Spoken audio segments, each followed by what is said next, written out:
महाविष्णु का जो स्वरूप है उसमें प्रकट होकर के एक दर्शन देते हैं। और तब माता कौशल्या को भान होता है कि ये मैं क्या देख रही हूँ, ये मेरा जो राम लला है, मेरे जो राम है, मेरा जो बच्चा है, ये प्रभु का स्वरूप लेकर के यहाँ पे सामने आया है।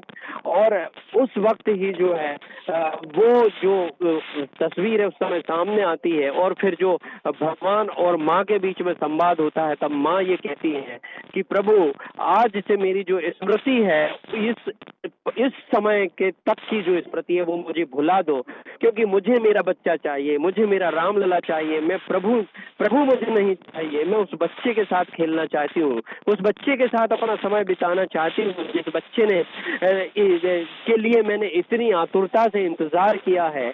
इतने यज्ञ, इतने पूजन अर्चन करने के बाद, इतनी मन्नत मान्यताओं के बाद जो बच्चा मुझे मिला है, मैं उस बच्चे के साथ अपना समय बिताना चाहती हूँ। और वही जो रामलला है वो उसके बाद वो भगवान विष्णु तथास्तु कहते हैं। और फिर माता कौशल्या के दिमाग में वो तमाम बातें जो है वो ओझल हो जाती हैं वहां से। और फिर एक माँ और एक बच्चे का जो माफ कीजिए, माँ और बच्चे के बीच स्नेह का जो सिलसिला है वो जो शुरू होता है, उसको पूरी दुनिया जानती है कि किस तरह माँ कौशल्या और भगवान राम के बीच का जो स्नेह है वो रहा है। ये जो तस्वीर है, 5 फीट की तस्वीर, एक प्यारा सा चेहरा, सुकुमार से हाथ पैर, और जो मंदिर में इसकी सुशोभित हो रही है, इसको देख करके पूरा देश, पूरा एक एक जो हमारे भारत का वासी है वो जो है वो बिल्कुल मनोभाव से ओतप्रोत हो चुका है। मैं तो आपको बताऊं नुपुर कि जिस समय हम यहाँ पर एक मीडिया सेंटर में खड़े हुए थे, खचाखच भरा हुआ मीडिया सेंटर है, और जिस समय वो पहला क्षण आया जब कैमरे ने भगवान श्री राम को फोकस किया अपने कैमरे में, तो पूरे मीडिया सेंटर पे एक ही आवाज थी, जय श्री राम, जय श्री राम, जय श्री राम। इसके अलावा कोई शब्द यहाँ पे नहीं था। इस तस्वीर के बारे में शायद मेरे शब्द बहुत कम पड़ेंगे, लेकिन इस माहौल के बारे में मैं ये कह सकता हूँ कि इस समय पूरा देश, पूरी दुनिया नरेंद्र मोदी અત્યારે સાષ્ટાંગ પ્રણામ કરી રહ્યા છે પ્રભુ શ્રી રામને। આ પહેલા 2019ના વર્ષમાં પણ આ દ્રશ્યો આપણે જોઈ ચૂક્યા હતા, જ્યારે વડાપ્રધાન નરેન્દ્ર મોદી એ પ્રાણ પ્રતિષ્ઠા શિલા ખાતમુહૂર્ત માટે, શિલાપૂજન માટે પહોંચ્યા હતા અયોધ્યા, અને એ વખતે તેમણે રામલલાના દર્શન કર્યા હતા। ફરક ખૂબ મોટો છે જે દરેક વ્યક્તિ જોઈ શકે છે, અનુભવી શકે છે, અને દિવ્યતા ભવ્યતાનો અનુભવ પણ કરી શકે છે, કારણ કે વડાપ્રધાન નરેન્દ્ર મોદીએ જ્યારે ભગવાનના રામલલાના દર્શન કર્યા હતા, એ વખતે સાષ્ટાંગ પ્રણામ કર્યા હતા, ત્યારે રામલલા ટેન્ટમાં બિરાજિત હતા, અને આજે એ રામલલા પોતાના જન્મ સ્થાને અયોધ્યાની અંદર પોતાના એ આલિશાન મહેલ, એ ભવ્ય અને દિવ્ય મંદિરની અંદર બિરાજમાન છે। આ તસવીરો છે 2019ની એ માનસ પટલ પર છવાયેલી તસવીર, અને અત્યારે જે ટીવી સ્ક્રીન પર દેખાતી તસવીર છે પોતાનામાં ઘણું બધું કહી જાય છે। એ અદ્ભુત મંદિર, એ દિવ્ય મંદિર, અને સાથે જ મોરારી બાપુના શબ્દોમાં જ્યારે કહીએ, મારે એમની સાથે શાસ્ત્રાર્થ થયો ત્યારે એમણે વાત કરી હતી કે મંદિર દિવ્ય છે, ભવ્ય છે, અને એની સાથે શ્રવ્ય પણ છે અને સ્તવ્ય પણ છે। એટલે આ મંદિર વધુ જ કહી જાય છે પોતાનામાં। આખરે 550 વર્ષના ઇંતજાર બાદ, અને એ મુખ મુદ્રા જે પ્રભુની દેખાઈ રહી છે, મનમોહક મુખ મુદ્રા દેખાઈ રહી છે, આંખોમાંથી જાણે નિરંતર નીતરતો એ સ્નેહ દેખાઈ રહ્યો છે। એ અદ્ભુત મોઢા ઉપર, એમના ચહેરા ઉપર, મુખ કમળ ઉપરનું એ સ્મિત છે, નાના બાળકનું પ્રતીતિ કરાવતું એ સ્મિત છે। કોઈ પણ બાળકને તમે જુઓ, અથવા તો કોઈ પણ મા બાપને તમે જુઓ, તો એને પોતાનું બાળક યાદ આવી જાય, એને હસતું રમતું બાળક યાદ આવે, એવી આ અદ્ભુત મૂર્તિ છે। મુકેશભાઈ આપણી સાથે છે। મુકેશભાઈ, આ જે મૂર્તિના મુખ પરના જે આ હાવભાવ દેખાઈ રહ્યા છે, આંખોમાંથી જેમ મેં કહ્યું ને કે નિરંતર નીતરતો સ્નેહ દેખાઈ રહ્યો છે, આંખનો ખૂણો ભીનો થઈ જાય શ્રદ્ધાથી, પ્રેમથી, એવું આ એક અદ્ભુત સ્વરૂપ આપવામાં આવ્યું છે મૂર્તિને। ભગવાન શ્રી રામનું જે મુખારબિંદ છે અને જે દ્રષ્ટિ છે, એક કરુણામય દ્રષ્ટિ છે, જેને ભાવથી ભજે છે એના પર ઈશ્વર કરુણામય દ્રષ્ટિ તેના ઉપર આપે છે અને તેનું જીવનનું સર્વ કલ્યાણ કરતા હોય છે। અદ્ભુત, અલૌકિક, અવિસ્મરણીય, જે આપે કીધું કે શ્રવ્ય, આ મંદિર બોલે છે, આ મંદિર કહે છે, આ મંદિર અયોધ્યા વિશે કેટલું કહી શકાય।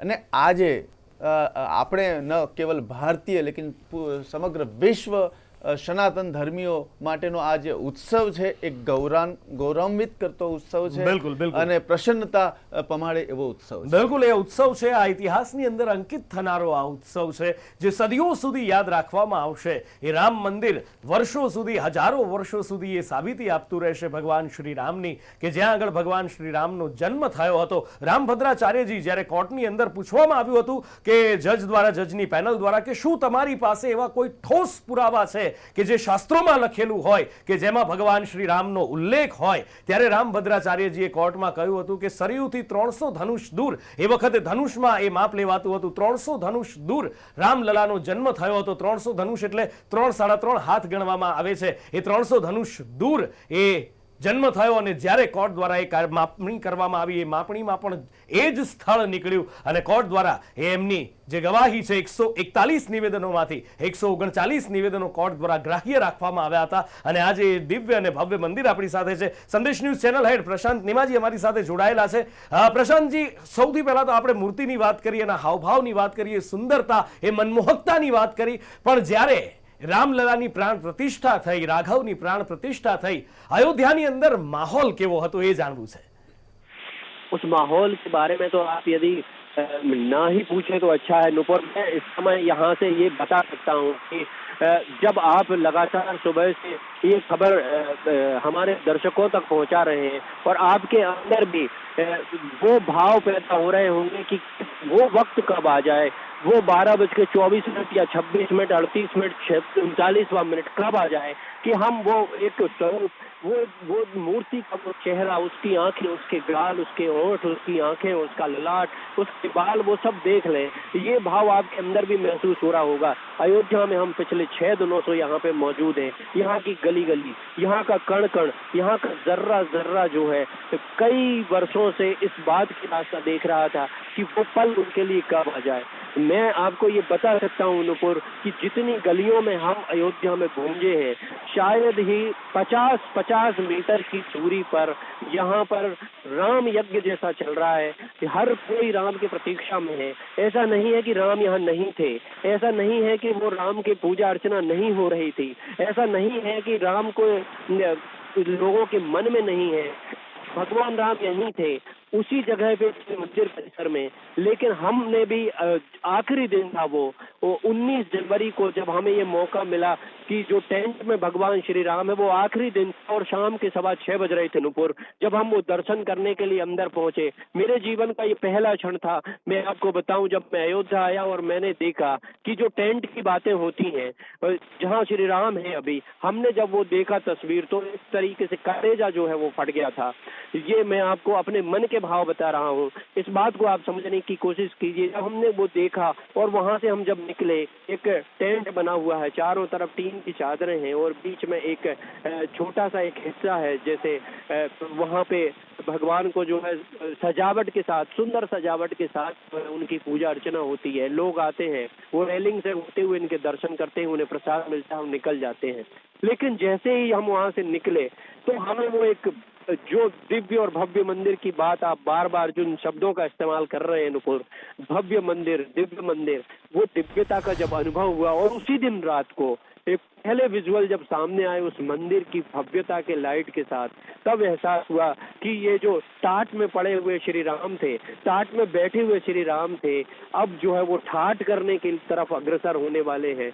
और आज वो लम्हा, वो पल, वो तस्वीरें हम सबकी आंखों में कैद हो गई हैं. इसमें केवल अयोध्या नहीं है, इसकी बात नहीं करूंगा मैं आज नुपुर, केवल अयोध्या जो है वो इस भक्ति रस से ओतप्रोत हो गई होगी, बल्कि आज ये हमारे लिए गौरव का वो क्षण है, वो गर्व का वो पल है जो श्री राम ने हमें दिया है. और ये केवल एक भगवान की पूजा की बात नहीं है, ये केवल ये बात नहीं है कि हम किसी देवता के दर्शन कर रहे हैं या हमने एक बहुत बड़ी जंग जीत ली है. ये बात भाव की है, ये उस भाव की बात है जो हजारों करोड़ों भारतीयों के मन में बसा है कि कम से कम मेरे श्री राम है, हमारे जो श्री राम है, जिनमें हमने एक आदर्श पुरुष के बारे में सब कुछ सीखा है, हमें बचपन से सिखाया गया है. वो बच्चा वो पति, वो बेटा और वो माँ का लाल, वो सारी चीजें जो हमें बताई गई हैं और जिस तरीके से एक पूरी जिंदगी को जीने का तरीका उन्होंने हमें सिखाया है, वो मन के भाव जो अंदर होते हैं ना, उन भावों को जब एक निश्चित जगह मिलती है, उनके अनुरूप जगह मिलती है, तो वो जो भाव पैदा होते हैं और मन में, वो तमाम भावों से बहुत ऊपर होते हैं। और वही अनुभव आज मैं कर रहा हूँ, वही अनुभव आज आप कर रहे हैं, वही अनुभव आज पूरी दुनिया कर रही है। एक एक भारतवासी जो इस समय टीवी चैनल पर बैठकर, क्योंकि हर किसी के लिए संभव नहीं था इस समय कि वो यहाँ पे आके और देख सके, लेकिन अपने मोबाइल स्क्रीन पर, अपने टीवी स्क्रीन पर जहाँ जिसको जहाँ जैसे देखने को मिल रहा है वो देख रहा होगा, तो उसी भाव से ओतप्रोत है। और हर किसी के मन में केवल वही एक शब्द गूंज रहा है, हर किसी के दिल दिमाग में एक ही शब्द गूंज रहा है, और वो शब्द है जय श्री राम। શબ્દ જય શ્રી રામ, જય સિયારામ, એ શબ્દ અત્યારે દરેકે દરેક સનાતનીઓના માનસ પટલ ઉપર, જીભ ઉપર, મનમાં છે અને સ્વાભાવિક રીતે હોય પણ કેમ નહીં. અને અહીંયા જ અમારી જે વાત કરું, જેમનો ચેનલ હેડ સંદેશ ન્યૂઝ પ્રશાંત નેમાજીએ જે વાત કરી કે જ્યાં મીડિયા સેન્ટરની હતા અને સેન્ટરમાં હતા અને જેવી ટીવી સ્ક્રીન ઉપર ત્યાં એ પહેલી તસવીર પ્રભુ શ્રી રામની દેખાઈ, રાઘવની દેખાઈ, રામ લલાની દેખાઈ અને એક જ નાદ જય શ્રી રામ જે ગુંજી ઉઠ્યો, મને એ પાકો વિશ્વાસ છે કે ન માત્ર મીડિયા સેન્ટરની અંદર પણ ઘરે ઘરે દરેક જગ્યાએ જ્યાં પણ ટીવી સ્ક્રીન ઉપર, મોબાઈલ ઉપર એ પહેલી મનમોહક તસવીર સામે આવી, એ પ્રભુ શ્રી રામની, રાઘવની, એ બાળ સ્વરૂપની એ મૂર્તિ, જ્યારે એ અદ્ભુત મૂર્તિ છે, દિવ્ય મૂર્તિ છે, એ નાના બાળકનું સ્નેહ નીતરતું સ્વરૂપ દેખાયું છે. દરેકના મનમાંથી, મોઢામાંથી નહીં પણ દરેકના મનમાંથી એ શબ્દો નીકળ્યા હશે, જય શ્રી રામ, જય શ્રી રામ, જય શ્રી રામ. અને જે અનુભૂતિ અત્યારે થઈ રહી છે, જે મૂર્તિનો ફોટો સામે આવ્યો હતો, જે મૂર્તિનો ફોટો અમે આપને લગભગ છેલ્લા 4-5 દિવસથી બતાવી રહ્યા છીએ કે પ્રભુ શ્રી રામની મૂર્તિનું સ્વરૂપ કેવું હશે. એ મૂર્તિની અંદર બીજા 10 અવતાર છે, એની સાથે સાથે સરસ્વતીજી બીજા બિરાજમાન છે, સૂર્ય બિરાજમાન છે. આ તે અમે આપને બતાવ્યું છે, સનાતન ધર્મના એ સિમ્બોલ એની અંદર છે. પણ એ જે મૂર્તિ હતી અને અત્યારની મૂર્તિ હતી, એ બંનેની અંદર ફરક દેખાઈ રહ્યો છે. મને કદાચ આ વસ્તુ અનુભવાઈ રહી છે અને મારી જેમ કદાચ બીજા હજારો લોકોને પણ અનુભવાતી હશે. ફરક છે એ મૂર્તિના ભાવની અંદર, કે જ્યારે આપણે એ મૂર્તિ, વાયરલ થયેલી મૂર્તિ જોઈ હતી, એ ફોટો જોયો હતો, એ વખતે એ ભાવની અંદર ફરક હશે. આપની પાસે પણ એ જો જૂનો ફોટો હોય તો કદાચ આપ પણ સરળતાથી એ ભાવ, મને લાગે છે કે આપ એ ઓળખી શકશો કે એ વખતે જે રાઘવની આંખો છે, એ રાઘવની આંખો એ ફોટાની અંદર સર્ચ કરી ઇન્ટરનેટ ઉપર અને જોઈ લો. અને અત્યારે જે ટીવી સ્ક્રીન ઉપર પ્રાણ પ્રતિષ્ઠા પછી જે પ્રભુની આંખો દેખાઈ રહી છે, રામલલાની આંખો દેખાઈ રહી છે, ઘણો બધો ફરક દેખાઈ રહ્યો છે. જાણે નેહ નીતરતી એ આંખો, નેહ નીતરતું એ સ્વરૂપ દેખાઈ રહ્યું છે.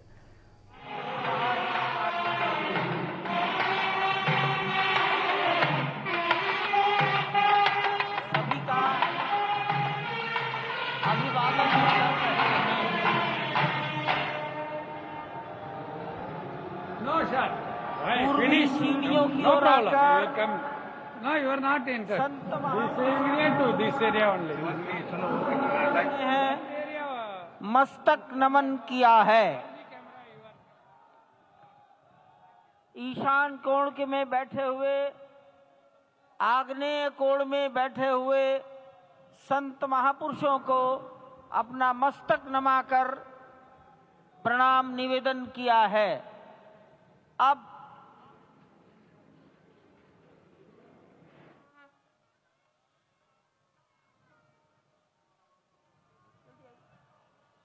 जल्दी आई पीछे से आ जाइए.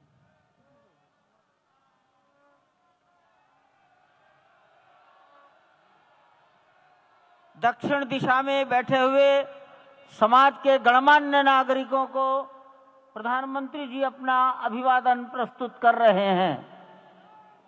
यहां पर देश की लगभग 150 परंपराओं के संत और सभी विधाओं के श्रेष्ठ पुरुष उपस्थित हैं. स्वस्ति वाचन.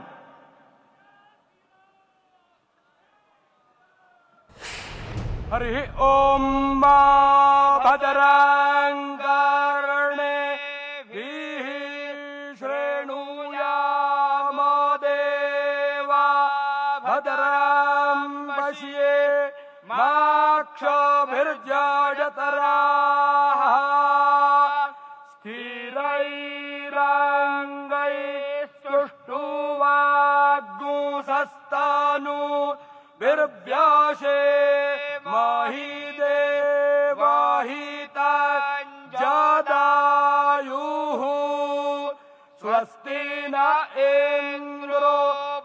दशरवाः स्वस्ति नः पूषा वृषभवेदाः स्वस्ति नस्तार्क्ष्यो अरिष्टानेमिः स्वस्ति नो बृहस्पतिर्दधातु सुशान्तिर्भवतु।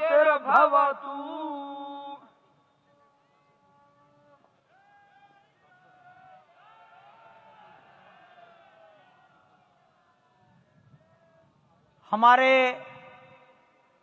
ट्रस्ट के ट्रस्टी पूज्य स्वामी गोविंद देव गिरी जी महाराज, उडुपी मठ, पेजावर मठ के मध्वाचार्य विश्व प्रसन्न तीर्थ जी महाराज और अयोध्या निर्मोही अखाड़ा के महंत दिनेन्द्र दास जी महाराज को निवेदन करता हूं, मंच पर पधारें और वस्त्र भेंट कर अपना सम्मान, अपनी कृतज्ञता ज्ञापन करें मंच पर बैठे हुए महानुभावों के प्रति।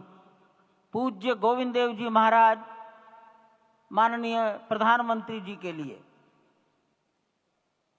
विश्व प्रसन्न तीर्थ जी महाराज डॉक्टर मोहन राव भागवत के लिए,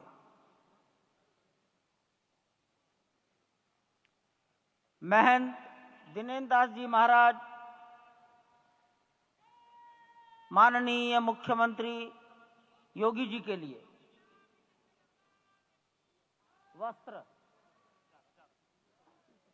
मालूम है उनको मालूम है।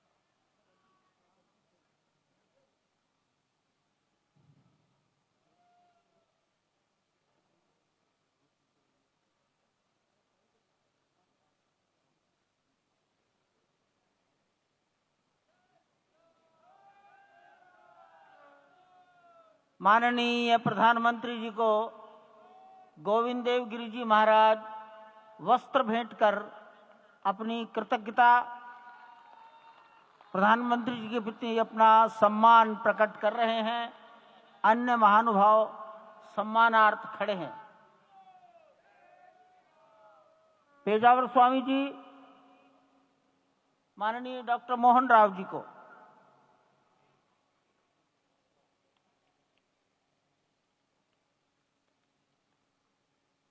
महंत दिनेन्द्र दास जी योगी आदित्यनाथ जी के प्रति,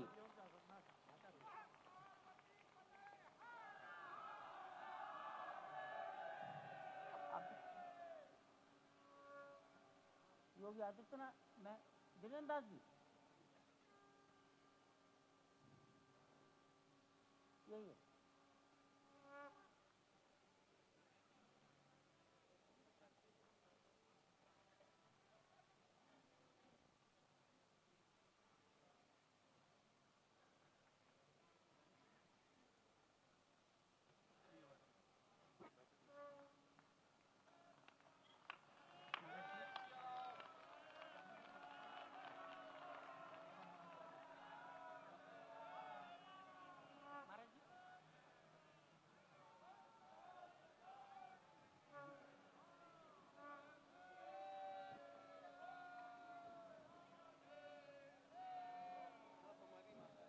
माननीय प्रधानमंत्री जी दिल्ली में राम जन्मभूमि के इस पावन प्रसंग पर एक डाक टिकट जारी कर चुके हैं। उत्तर प्रदेश सरकार की ओर से योगी आदित्यनाथ जी महाराज, माननीय मुख्यमंत्री, माननीय प्रधानमंत्री जी और डॉक्टर मोहन राव भागवत को सम्मान में 2 चिन्ह भेंट करेंगे।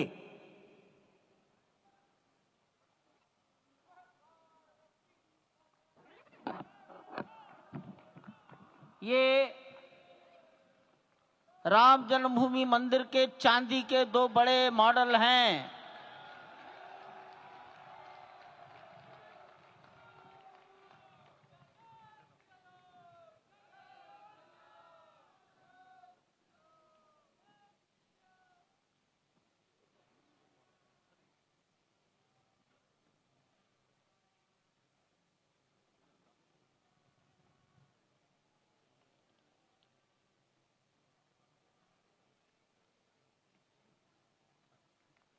पूज्य गोविंद देव गिरि जी महाराज मंच पर आएंगे और माननीय प्रधानमंत्री जी ने के बारे में अपनी भावनाएं प्रकट करेंगे।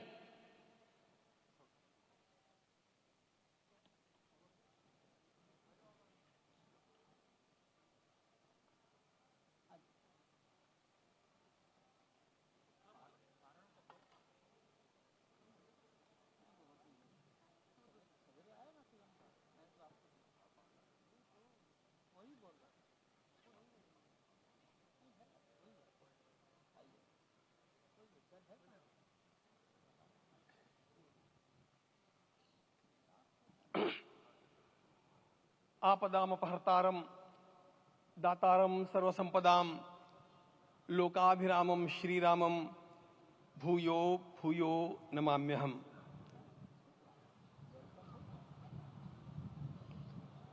आज अंतःकरण अत्यंत उल्लास से, समाधान से और कृतज्ञता से भरा हुआ है। हमारा संपूर्ण राष्ट्र और पूरा विश्व भी आज भगवान श्री राम की प्रतिष्ठा से आलोकित होने का पर्व आरंभ हो चुका है। यह केवल एक मंदिर में एक मूर्ति की प्रतिष्ठा नहीं है, यह इस देश की अस्मिता, इस देश का स्वाभिमान और इस देश का आत्मविश्वास, इसकी प्रतीक्षा है। 500 वर्षों की प्रतीक्षा के पश्चात यह संभव हो सका। इसके जो अनेक कारण हैं, उनके ऊपर तो आलोक हमारे सारे सम्माननीय अभ्यागत डालेंगे ही। मैं केवल एक काम के लिए यहां पर खड़ा हूं, छोटा सा काम।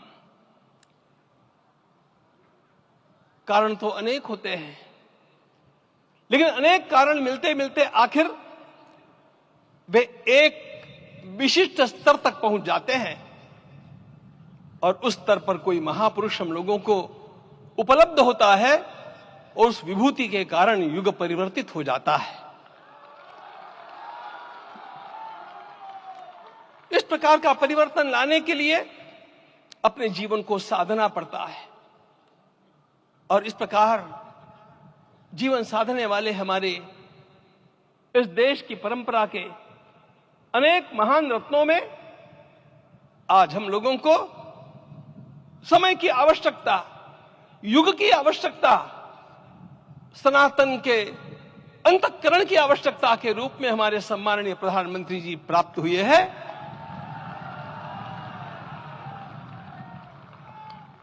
यह केवल इस देश का नहीं, यह संपूर्ण विश्व का सौभाग्य है कि आज एक ऐसा राजदर्शी हम लोगों को प्राप्त हुआ।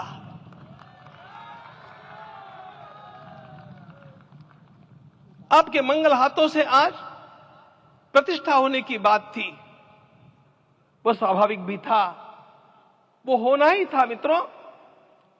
लेकिन मुझे इस बात का आश्चर्य हुआ जब मुझे लगभग 20 दिन पूर्व समाचार मिले कि माननीय प्रधानमंत्री जी को इस प्रतिष्ठा के लिए स्वयं अपने लिए क्या क्या अनुष्ठान करके सिद्ध करना चाहिए स्वयं को, उसकी नियमावली आप लिख करके भेजें।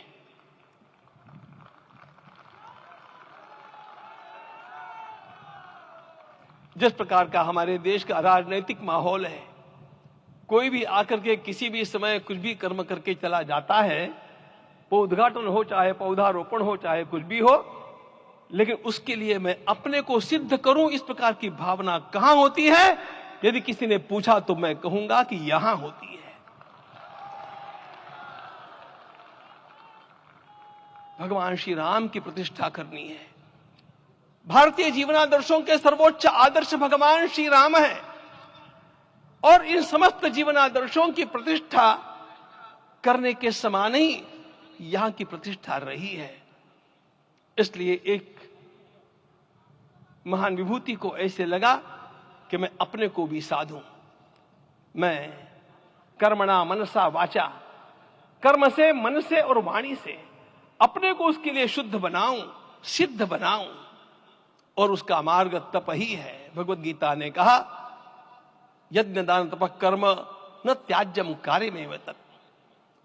तप से ही विशेष परिशुद्धि होती है। आज मुझे आपको बतलाने समय अंतःकरण गदगद होने की अनुभूति हो रही है। मैंने तो कहा था, हम लोगों ने महापुरुषों से परामर्श करके लिखा था, आपको केवल 3 दिन का उपवास करना है। आपने 11 दिन का संपूर्ण उपोषण किया। हमने 11 दिन एक भुक्त रहने के लिए कहा था, उन्होंने अन्न का ही त्याग कर दिया। महाभारत में कहा गया है, अनशन यह सबसे बड़ा तप है, अनशन।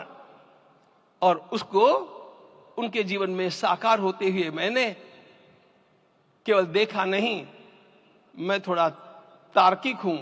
आपकी परम पूजनीय माता जी से मिलकर के मैंने उसको रिकन्फर्म भी किया था कि आपका यह अभ्यास 40 वर्षों का है। ऐसा तपस्वी कोई राष्ट्रीय नेता प्राप्त होना यह सामान्य बात नहीं है। वे इन दिनों में हम निराश नहीं करना चाहिए, क्योंकि सांसर्गिक दोष भी आते हैं। विदेश प्रवास टाल दिया सांसर्गिक देशों के इस दोषों की संभावना के कारण, लेकिन दिव्य देशों का प्रवास ऐसा किया। नासिक से आरंभ किया, गुरुवायूर गए, श्रीरंगम गए, रामेश्वरम गए। इन सारे स्थानों पर जाकर के वहां के परमाणुओं को लेकर के और पूरी भारत माता के हर कोनों में जाकर के मानो वे निमंत्रण दे रहे थे कि आइए दिव्य आत्माओं, अयोध्या पधारिए और हमारे राष्ट्र को महान बनाने के लिए आशीर्वाद दीजिए।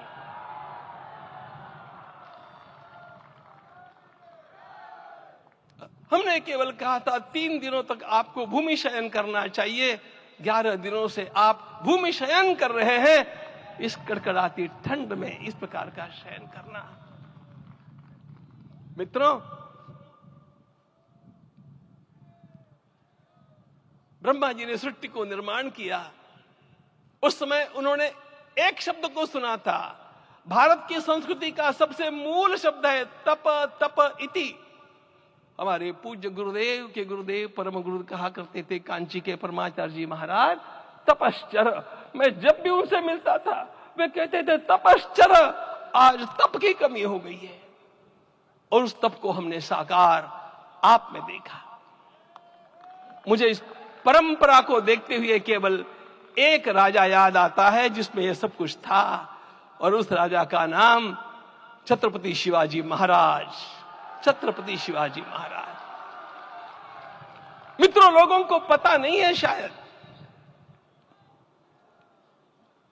वे स्वयं जब मल्लिकार्जुन के दर्शन के लिए श्रीशैलम के ऊपर गए, 3 दिन का उपवास किया, 3 दिन शिव मंदिर में रहे, और महाराज ने कहा कि मुझे राज्य नहीं करना है, मुझे संन्यास लेना है, मैं शिव जी की आराधना के लिए जन्मा हूं, मुझे संन्यास लेना है, मुझे वापस मत ले जाइए। इतिहास का वो बड़ा विलक्षण प्रसंग है। उस प्रसंग में उनके सारे ज्येष्ठ मंत्रियों ने उनको समझाया और लौटा करके लाया कि यह भी आपका कार्य भगवत सेवा ही है। आज हम लोगों को उसी प्रकार के एक महापुरुष ऐसे प्राप्त हुए हैं जिसको भगवती जगदम्बा ने स्वयं हिमालय से लौटा करके भेज दिया कि जाओ भारत माता की सेवा करो। तुम्हें भारत माता की सेवा करनी है। मैं अपने को कभी श्रद्धा रखने के बारे में भावुक नहीं पाता हूं, लेकिन कुछ स्थान ऐसे होते हैं जहां पर आदर के साथ अपना मस्तक अपने आप झुक जाता है।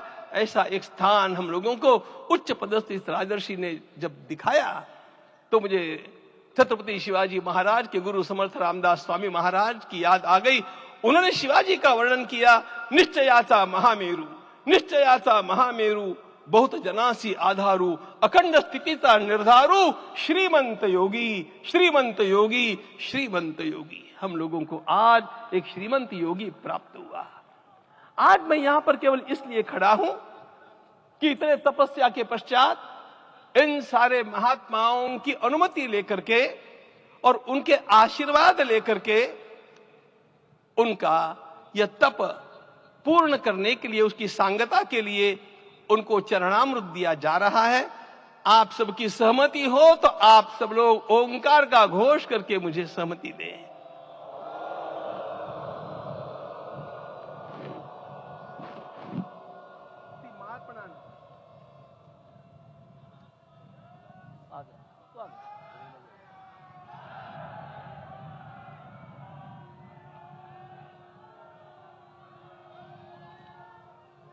अपना उपवास पूर्ण कर रहे हैं माननीय प्रधानमंत्री जी।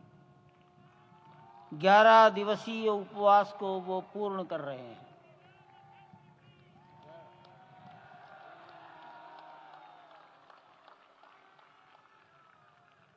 मैं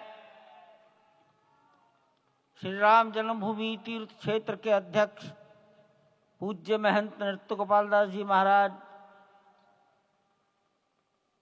मणिराम छावनी अयोध्या के श्री महंत के चरणों में निवेदन करता हूं आशीर्वचन के लिए।